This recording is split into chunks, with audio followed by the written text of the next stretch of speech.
A i falet xhenaza fëmijës që vdes pasi ka lindur i gjallë dhe ka jetuar disa orë dhe pastaj ka ndruar jetë? Patjetër që po.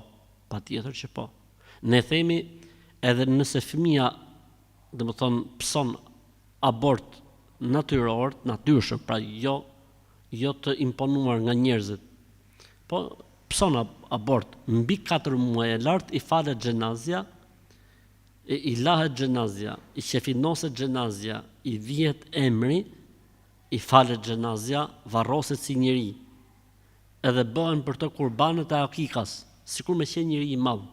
4 muaj e lartë.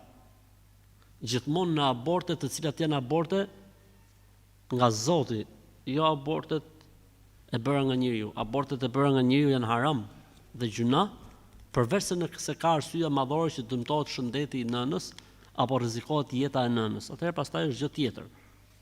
Po edhe në këtë rastin e dytë, pavarësisht se veprimi është haram, lahet, qefinoset, i falet xhenazja, i vihet emri, bëhen për të kurbanët e akikas, si njeriu të madh. Kështu që rasti i pyetjes, po,